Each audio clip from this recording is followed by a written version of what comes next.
Good day guys, welcome back sa channel.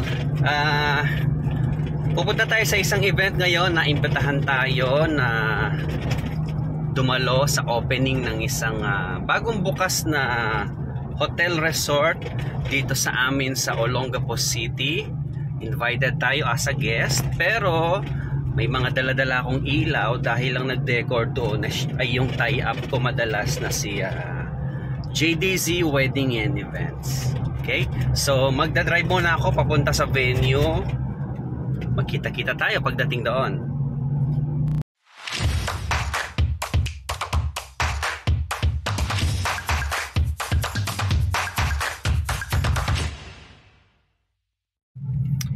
Malapit na tayo. Ito yung luma nilang building doon sa 164. Tapos ito yung paakyat ng Kalaklan Zigzag kung galing kayo ng Subic papuntang Olongapo. Ayan na yung signage ng bago nilang building. Brand new itong building nila. Subic Pearl Resort. Ito na yung sasakyan ni Jason.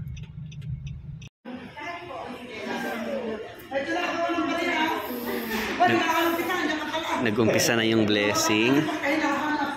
Ito may-ari si Madam, naka white blue.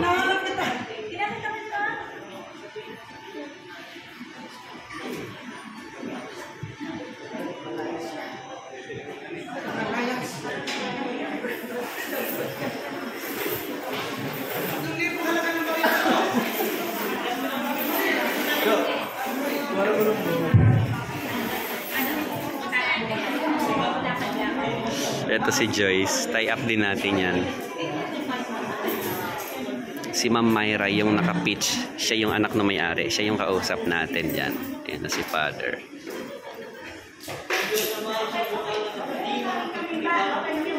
Sir, yung shot yung video.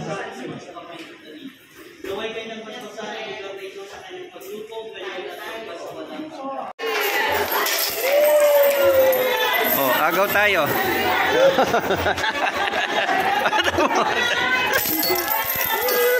Agaw tayo.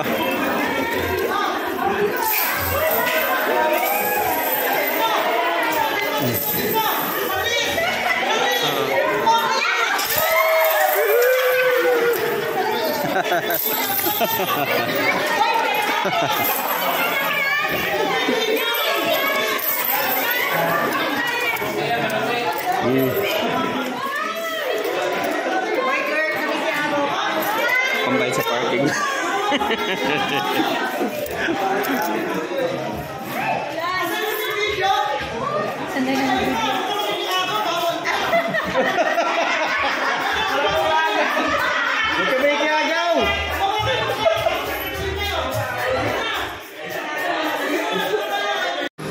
Good morning, everyone. Thank you for taking thank you so much for taking your time out of your busy schedule to celebrate with us. Right, you can't imagine. It needs a lot of attention, and you have to roll up your sleeves most of the time to answer to the challenges at present. In short, hindi siya nakaka-fresh. Subic Pearl is a brand that started on March 7, 2010. Reopening po ito. What started as a source of income for us became a lifestyle. Ang ganda pakinggan. Resort living. Resort lifestyle. Until you meet your client or your guest with a bad bill.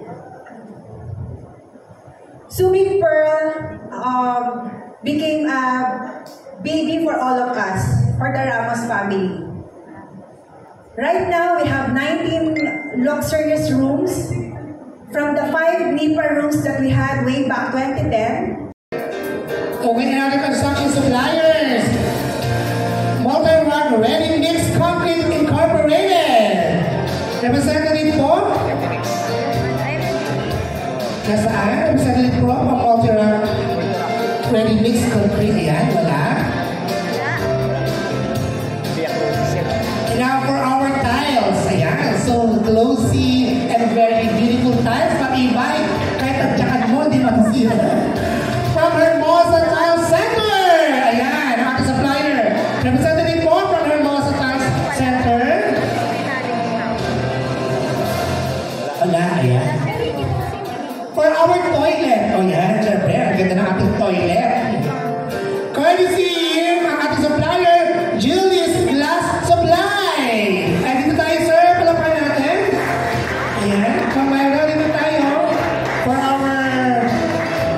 glass.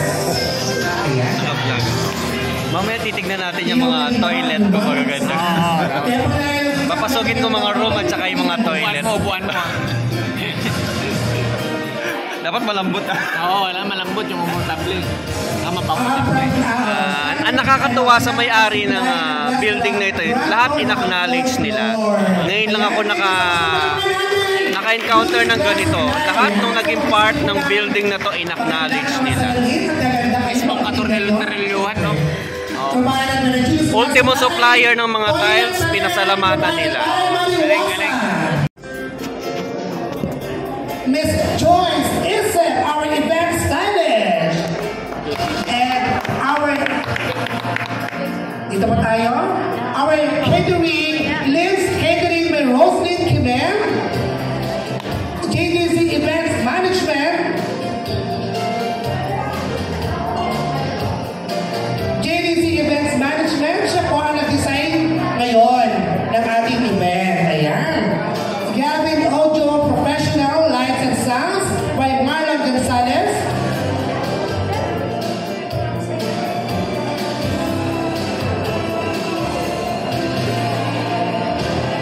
Mr. Jason Ruel. Mr. Jason Ruelas from KDC Event Management. Jason Ruel, tayo. Ayan. Mr. Vilistilios by Alvin Pilagra and Eve Marie Santos. Ayan.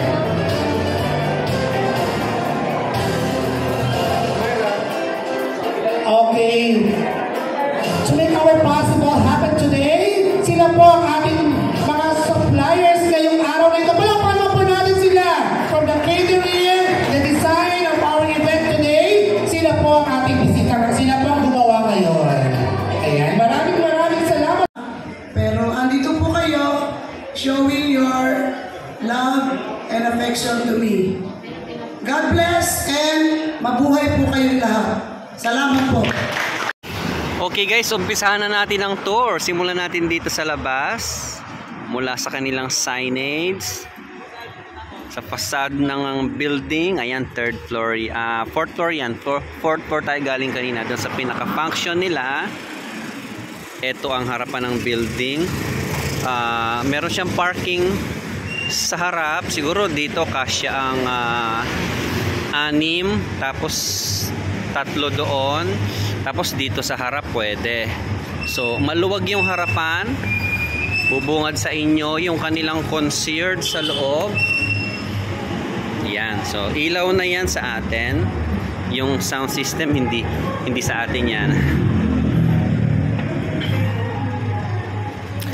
Ito yung kanilang reception. Ma'am Mirna, may-ari ng resort. Umpisa tayo sa likod, sa labas. Meron parang pinaka-waiting area dito. Another waiting area dito sa likod. Ang ganda ng mural, napakaganda. Perfect ito para sa beach wedding. Kasya dito siguro mga 100 packs. Aabot dito sa pinaka covered area. Tapos may kubo doon, CR. Lapit tayo sa may bandang shoreline.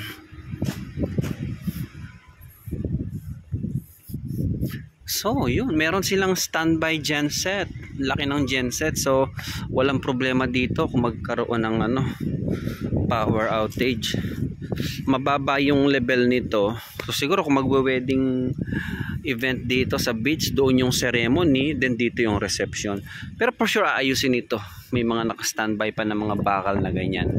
Ito yung likod ng pinaka building. Akit doon yung event namin kanina, doon yung function. Pero silipin natin yung mga hotel rooms nila. Meron silang elevator, pero daan muna tayo dito sa kanilang stairways. Ate, may mga nakabukas na room na pwedeng silipin? Yes po. Sige. Bali, ang contact natin dito is yung general manager.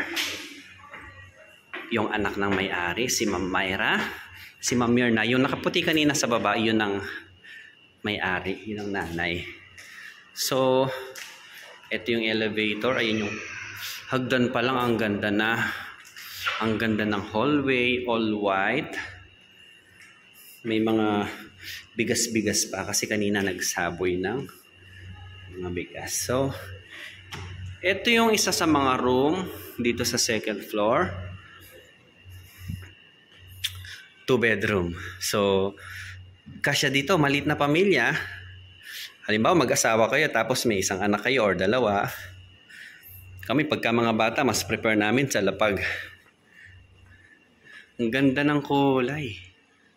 Nakaka-relax yung kulay. Tapos ito yung TV nila. May mga mesa dyan. At ito yung CR. Wow. Ang ganda. Ang ganda rin ng mga bathroom fixtures nila. Salamin, may mga patungan ng mga towel. Simple lang pero maganda. Tsaka guys, punta na dito habang bago. Alam nyo, syempre ang mga building naluluma yan. Mas maganda enjoy natin habang bago pa. So officially open na itong hotel na ito.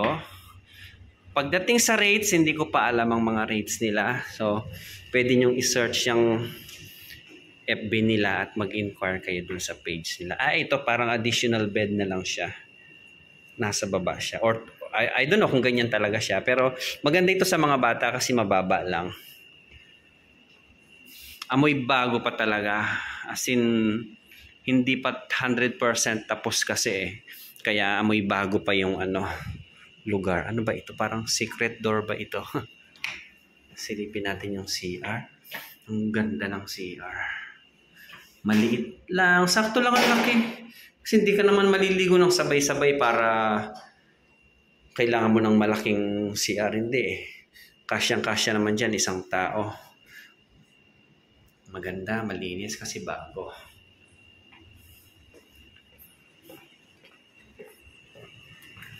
Isa pang kwarto. Ito mas malawak. Pero ganoon din to. Parang lahat ng room nila taga 2 bedroom. Tapos magkakaiba ng kulay dito. Kung napansin niyo yung kanina parang green. Blue-green yung isa. Tapos ito yellow naman siya ngayon. Ang ganda ng combination ng upuan doon, no? Ang ganda ng CR. Siyempre malinis, bago.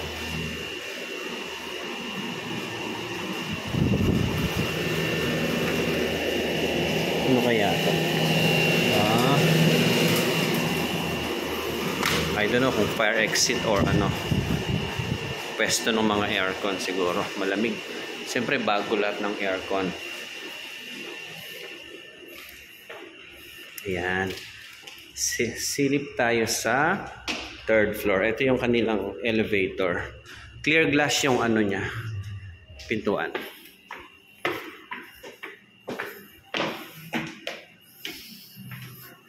Tsaka maliwanag, even nasa mga hallway ka, maliwanag. So kung sa mga kasama natin sa photo and video, usually struggle namin pag nagsushoot kami ng mga wedding details.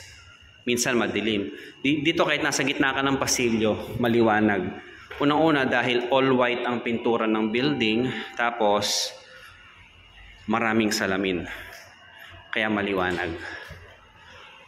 Nasa 3rd floor tayo. Silipin natin tong room. I think ito 1 bedroom. Yan. Tama, 1 bedroom. Maganda ito para sa mga couple or sa mga solo traveler. Gustong mapag-isa. Okay? So, tingnan natin ibang room. Yun. Nakabukas yung mga room. Yan. So, okay. Mga room nila sa 3rd floor. Mga single bed. Ang ganda ng kulay. Napaka-cozy ng ambient. May fire alarm. Meron silang mga sprinkler. Siyempre may TV. May signal. Yung aircon. Ano ba to? Yung yan. Parang fire escape or pit ng aircon. I don't know kung anong tawag dyan. CR. Maganda. Bago, syempre, malinis. isa pang room bago tayo akyat sa taas. Doon naman tayo sa may malapit sa harapan. So yun yung kalsada. Ito yung pinakaunang room. Meron siyang balcony. Meron ding mga room na tagagalawang kama dito sa 3rd floor. Punta tayo sa 4th floor naman. Paakyat tayo ng 4th floor. Ito yung pinaka events place.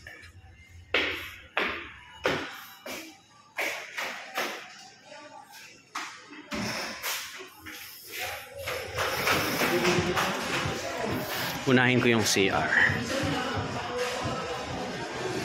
Ito yung common wash area. CR ng mga boys. Napakaganda ng CR. Actually, simple lang. Wala namang something special sa CR. Pero, minsan kasi pag simple, mas maganda eh. Diba? Malinis, tsaka bago, syempre. CR ng mga girls, parang pareho lang. Hindi ko napapasukin. Baka may tao sa loob. Okay. So, ito na yung pinaka-function. Katatapos lang nung ceremony kanina. So, wala na yung ibang mga tao. Kami na lang ang natira. Yan. Sila ang mga kasama nating mga supplier dito. Kami yung mga official na partner na nila dito.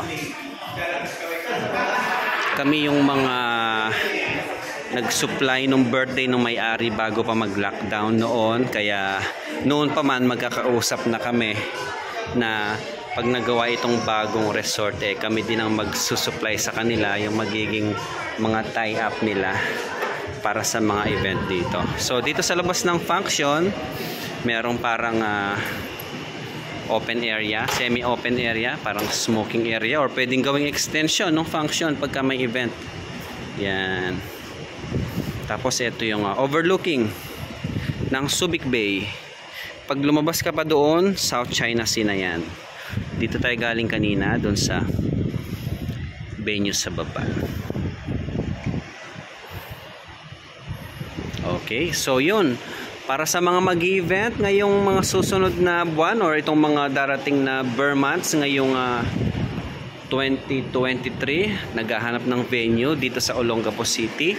I-search nyo na ang Subic Pearl Resort. Dito yan sa Barrio Barreto, Olongapo City. Ayun yung kaibigan ko si Pearl. nasa vlog ka. From sila? Inflatable Island, Philippines. Yan. Actually, kapitbahay lang. Ayan sila. Tapos, maliban dyan, meron pa yung dati, yung mas kilala yung Samba Blue Water Resort. Iyon naman yung may mas malalaking mga inflatable na ganyan. So, ito recent. Kami yung may malaki. Inflatable Island, yes. Kami. Yun doon sa kabila? Yung sa kabila, doon kami galing. Oo nga, yun nga. So, mas malaki yung inflatable nila doon. So, parang ito, parang extension. No, nilipat na namin from doon kay Samba. Lumipat na kami ng area kasi nagtayo kami ng sarili naming swimming pool at saka restaurant. So, ito na yung original. Which is mas maganda naman talaga. Yes. Mas maganda. Pati aesthetic. Yes. Mas maganda. Pero operational pa rin yung sa kabila. Not sure. Not connected. Okay. Anyway, so yun, magkalapit lang sa mga naghahanap ng venue sa inyo, pagdadausan ng mga event nyo. Try to search Subic Pearl Resort at saka ito nga Inflatable Island. Dito lang yan sa Barrio Barreto, Olongapo City.